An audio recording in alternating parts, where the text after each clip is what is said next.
Hello everyone. और आज बात करते हैं न्यू मॉम्स मॉम्स नहीं तो बोले न्यू पेरेंट्स की वरीज क्या क्या होती है। सो फर्स्टली मैं बता दूं कि मैं भी खुद एक मॉम बन चुकी हूँ 4 मंथ पहले। मेरी भी एक बच्ची है, त्रिशा नाम है, जो अभी 4 मंथ कंप्लीट कर चुकी है और अभी फिफ्थ की भी होने ही वाली है कुछ 6 से 7 दिनों में। सो जो जो वरी मुझे थी, मुझे लगा मुझे वो शेयर करनी चाहिए। नॉर्मली सभी न्यू मॉम्स को होती है और हम बच्चे को लेके तभी सीरियस हो जाते हैं और डॉक्टर के लेके जाते हैं या फिर गूगल करते हैं, यूट्यूब करते हैं, पता नहीं क्या क्या करते हैं, हम किसी बड़े से पूछते हैं। सो वही चीजें मैं शेयर करती हूँ कि मेरे साथ क्या क्या हुआ था, जो कि मुझे बाद में पता चला कि ये वरी करने वाली थी या नहीं थी, या मैं ऐसे ही घबरा रही थी। सो फर्स्टली देखो, जो होती है वो बेबीज में होते ही जो बर्थ के टाइम ये सॉफ्ट स्पॉट होता है, जो कि बेबीज के नॉर्मली यहाँ पे होता है, इस एरिया पे किसी के पीछे होता है। तो प्रीशा के यहाँ पे है, अभी भी है, पर जब हुई थी उस टाइम बहुत ज्यादा था। तो मैंने पूछा था डॉक्टर से, उसी टाइम हॉस्पिटल पे पूछ लिया था। थर्ड डे जब मुझे लगा था, तीसरे दिन की मैं थोड़ा सा ठीक हो गई हूँ, तो तब मैंने इसको थोड़ा ज्यादा सा ध्यान दिया था, वरना 2 दिन तो मेरी सिजेरियन डिलीवरी हुई थी। खुद से ही ध्यान नहीं हट रहा था, पेन काफी होता है सिजेरियन में। स्टिचेस वगैरह लगा देते हैं, उसके बाद पता चलता है तब एनेस्थीसिया का असर कम हो जाता है। तो मैंने डॉक्टर से पूछा कि ये क्या है, क्यों है, कैसे है, ठीक हो जाएगा। तो डॉक्टर ने बताया था कि तुम इस चीज की कोई वरी मत करो और ये बहुत ही नॉर्मल है और ये कुछ टाइम पे खुद ही हील हो जाएगा। जैसे कि नॉर्मली किसी को 2 साल भी लग जाते हैं, किसी को 1 साल में भी हील हो जाता है, पर धीरे धीरे हो जाएगा। इसको ज्यादा टच मत करो, ना ही प्रेस करो। कुछ लोग होते हैं इसमें मॉइस्चराइजर लगाते हैं, घर के बड़े बूढ़े लोग कहते हैं कि भाई इस पे घी लगाओ जल्दी हील होगा, ये होगा। तो कुछ हमें एक्स्ट्रा करने की जरूरत नहीं है, इसको छोड़ दो जैसा है वैसा। जैसे जैसे बेबी ग्रो करेगा ये खुद ही ठीक हो जाएगा। ओके। तो सेकंड, जो सेकंड वाली वरी थी वो मेरी थी कि स्प्लिट अप बहुत ज़्यादा किया था और हॉस्पिटल से ही स्टार्ट कर दिया था। जैसे मैं फोर्थ डे डिस्चार्ज हुई थी तो वहाँ पे भी किया था।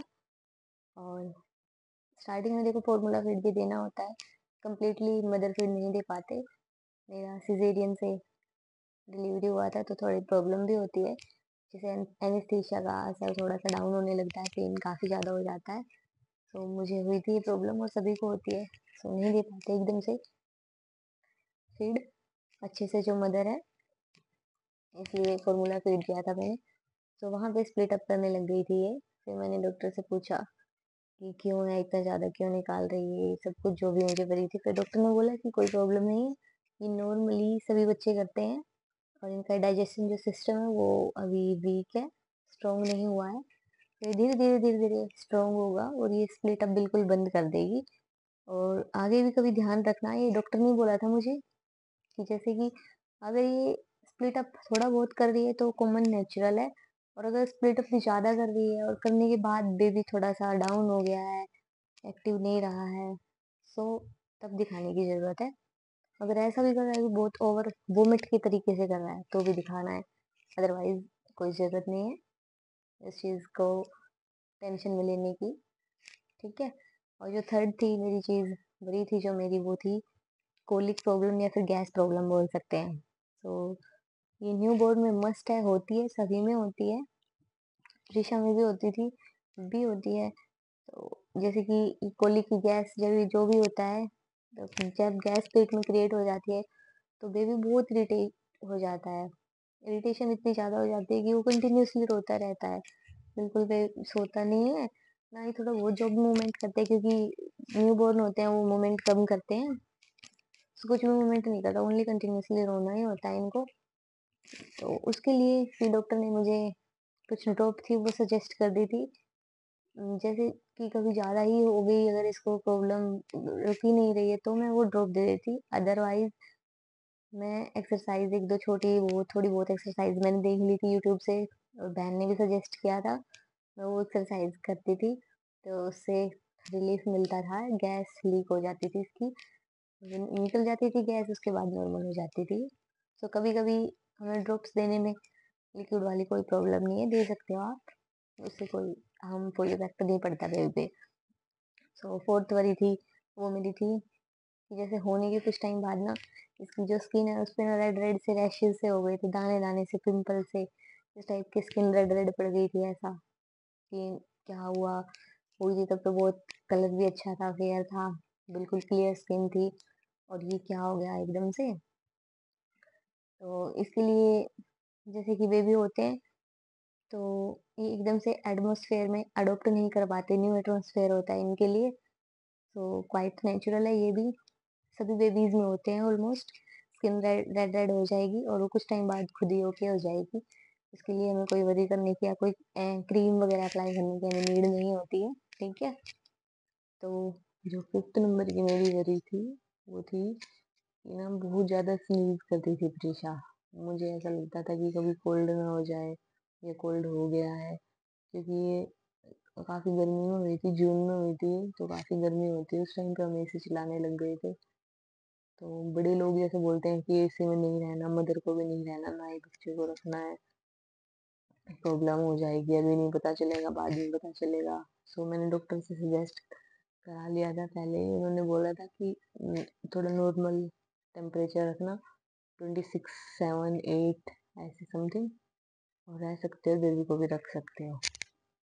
तो स्नीज़ करती थी ये, तो उनके नोज़ में डस्ट वगैरह चली जाती है, तो स्नीज़ से वो आउट हो जाती है।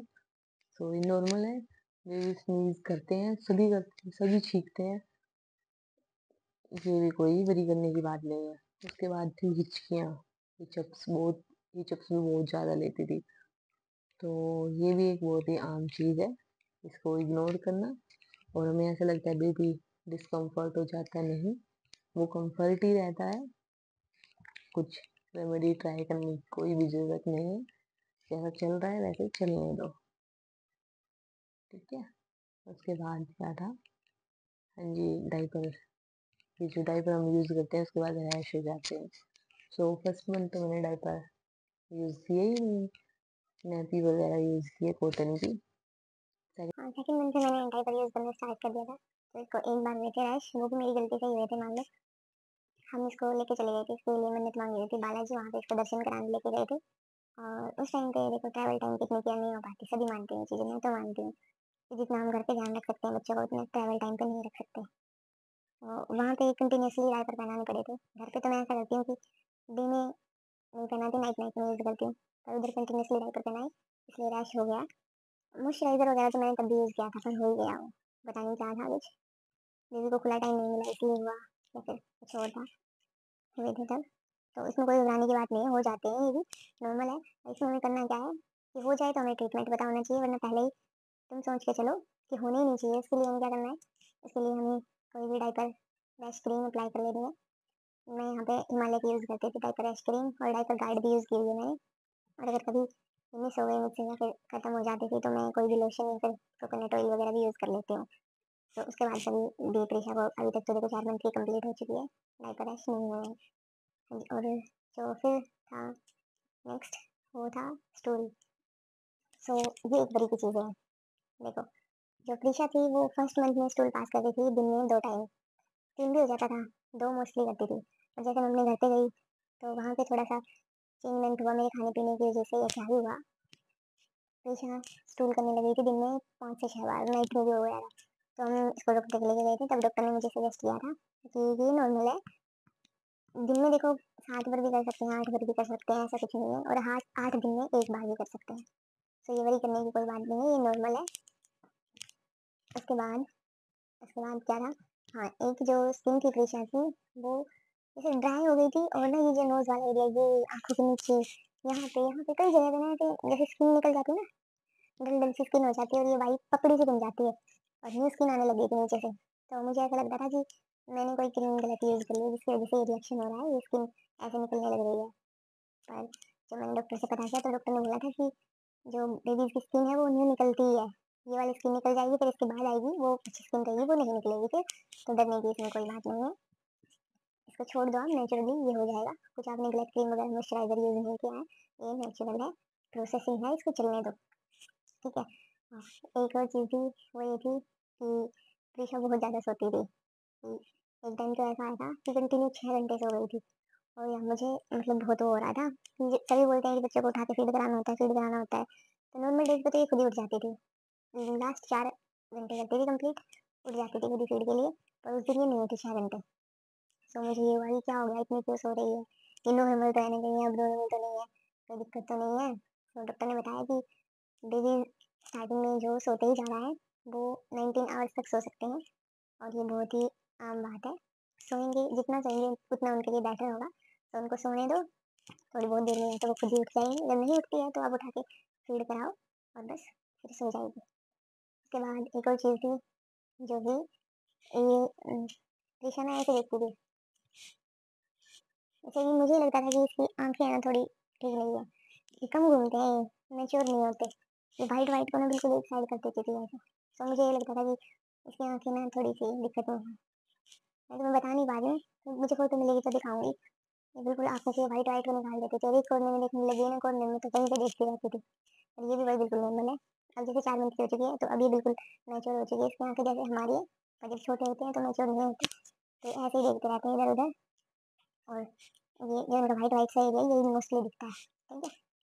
फिर और जो कि लास्ट है वो ये थी कि ये ना घबरा जाती थी सोते-सोते, चमकने जिसको बोलते हैं ऐसे चमक जाती थी, रोने लग जाती थी। तो उसके लिए हमारे घर के सभी बड़े बुजुर्ग लोग तो ऐसे कहते हैं कि इसको अपने जो लास्ट जन्म है उसकी याद आ रही है, उसके परिवार की याद आ रही है, जो भी है लास्ट जो पिछले जन्म की मम्मी-पापा थे, जो भी फैमिली थी उसकी याद आ रही है, बड़े बुजुर्ग तो सभी ऐसा कहते हैं। और डॉक्टर ने बताया था कि ये कुछ ऐसा नहीं होता, जैसे पेट में रहते थे मदरिके में, तो पानी के अंदर रहते थे और वहाँ पे काफ़ी सिक्योर रहते थे। इतना शोर भी नहीं होता था, मूवमेंट भी नहीं होती थी इतनी ज़्यादा और एकदम से बाहर आए हैं तो ये एटमॉस्फेयर अडॉप्ट करने में टाइम लगाएँगे, तो ये डर जाते हैं। ये भी धीरे-धीरे ठीक हो जाएगा और अगर आप चाहो तो इसमें आप उनको स्वेडल कर सकते हो। ये बेटर रहेगा स्वेडल करना, इससे नींद भी अच्छी लगेगी। मैं करती थी पर कभी-कभी करती थी, ज़्यादा नहीं करती थी क्योंकि फर्स्ट मंथ में मैंने बताया कि हमने नेपी यूज़ किए थे और अगर स्वेडल करते हैं तो बच्चे पता है सबको बार-बार में पी आती है बच्चे को और वो गीला कर देते हैं बार-बार में। तो स्वेडल करने में फिर से प्रॉब्लम होती थी, स्वेडल करके कपड़े ज़्यादा गीले हो जाते थे इसलिए हमने स्वेडल बहुत कम किया है। तो हाँ, ऐसा रहता था कि ये बिल्कुल पास में हम ऐसे चिपक के खिलाते थे इसको, तो इसको थोड़ा कम्फर्ट रहता था, ऐसा लगता था कि हाँ, मेरे पास कोई है, सेफ ज़ोन में हूँ मैं, मुझे कोई प्रॉब्लम नहीं है। बस यही चीज़ें थी जो थी मुझे वरी करने की, पर धीरे-धीरे हील हो गई और अब बिल्कुल नॉर्मल है। तो सभी को होती है ये चीज़ें कि यार ये क्या है, ये क्या है?